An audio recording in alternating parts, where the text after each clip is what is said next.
Sia has actually changed my perspective on new classes in MapleStory. I think as of the last few years, a lot of players that play MapleStory have not wanted new classes to come to the game because the barrier to restart on a new class from all the progress that you've made on your main is just way too high. But it looks like as they are power creeping us and making it easier to gear up mules and additional characters on your account, I think this problem is slowly going away.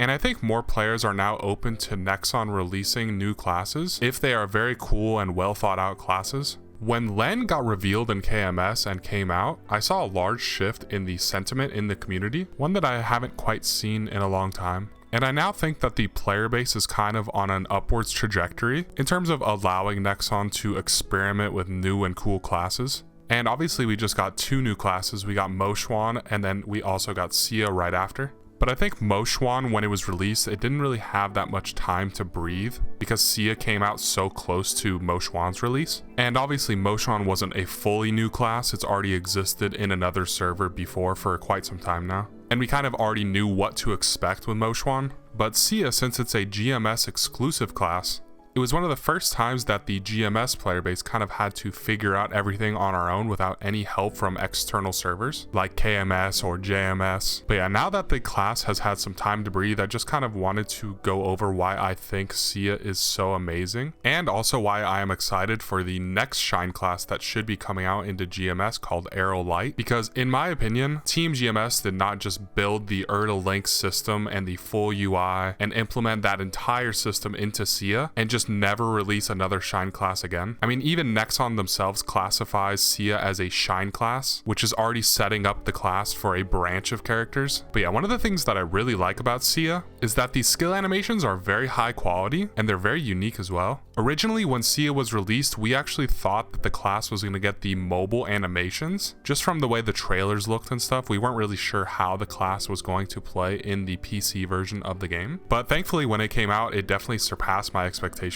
And another thing that me and a lot of other people were scared about was the constellation system, because most people don't really like to do all the crazy combos on a bunch of classes, and they don't like learning all the combos. I definitely don't like learning all these different kinds of combos either, which is why kind of Blaster is memed on in the community. But thankfully, Team GMS thought of this, and they gave Sia a skill called Shine. And I think without this skill in the game, it would have probably killed the class for a lot of people, because I think that was one of the things that turned a lot of people off about Moshwan was the combos. So I was very happy to see a solution to this problem that the community had. And honestly, it was just an easy W and an easy layup for Nexon to launch the class with this skill. They also did a brilliant job at balancing the Link skill and the Legion effect. Because in the mobile version of the game, originally we thought we might get the mobile version, but it was very, very strong. It was giving final damage as its Link skill, which is obviously very broken in the PC version of the game. But I think abnormal status damage for the Legion effect, and then for the Link skill, the buff duration and 3% crit damage is actually really, really good. And because the Legion effect and Link skill are both best in slot, but not super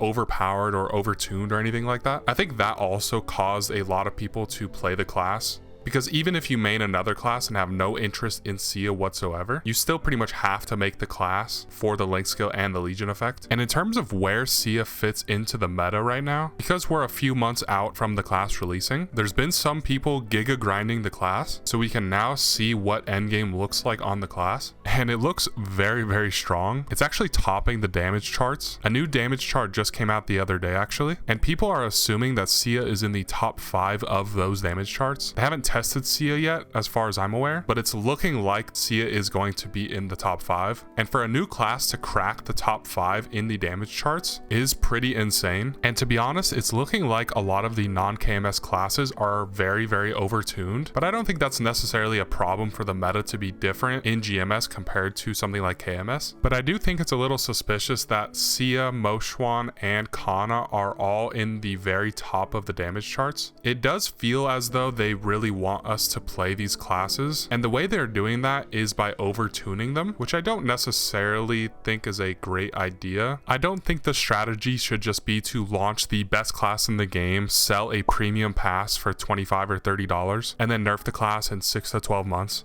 And even if the class doesn't get nerfed in 6 to 12 months, the meta of the class will definitely change. And because it's already at the top, it only really has one way to go, which is down. Because classes are always being tuned in KMS, and we almost always get the tuning of the classes and the balance patches that KMS gets. So I just honestly think it's a flawed way to balance the game, just making all the non-KMS classes super strong. But don't get me wrong, I really like how much damage Sia does, and I do think it's actually more simple than a lot of people think. You kind of just spam Ray and everything just happens in the background, and you push your skills off of cooldown when they come up. The class actually feels a little bit like Fire Poison. Fire Poison also has a bunch of skills that you just push off of cooldown when they come up. So if you haven't played Sia yet and you've played Fire Poison, it actually plays very similar to that class, in my opinion. But yeah, I think that people have to kind of take a step back and observe Sia as a class as a whole, instead of just how she launched with all the bugs and stuff. Because I do see some people saying that they don't want Arrow Light to come to the game as the next Shine class. But if it's anything like Sia, I think Arrow Light will be a smash hit with the community, especially if it doesn't launch in a really bad state and super buggy. I also think that it would just be kind of a waste that they made this entire Erda link system and then just never use it again, because I actually think that the Erda link system is actually really cool. I just think that it was announced pretty poorly, because we thought that we were going to get the Erda link system on every class in the game, kind of as a way to build onto the link skill system as a GMS exclusive system for all classes. But that was just the poor messaging when that system was announced. But I think taking a step back and now looking at it 2 months out,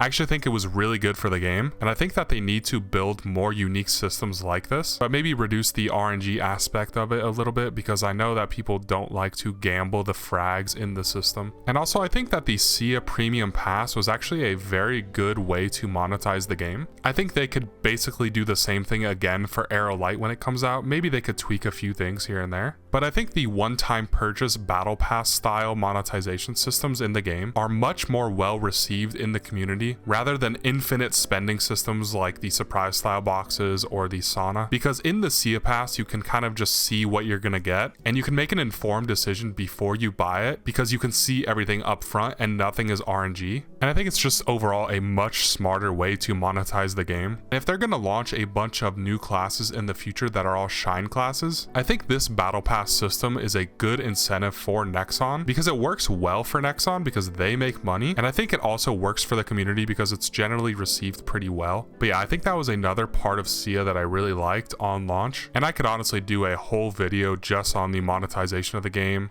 and exactly what I think they need to do to make monetization better in GMS, but that's a video for another day.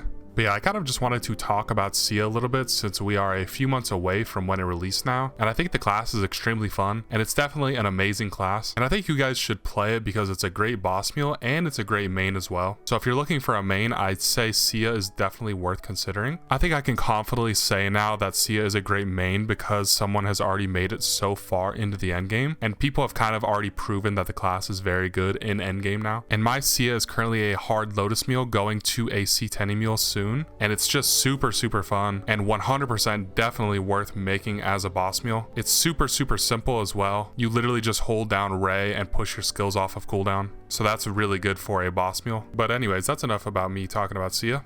I hope you guys enjoyed this video. Leave a like on the video and subscribe for more MapleStory videos. I got a bunch of videos coming very soon, so yeah, I will catch you guys in the next video. Later guys.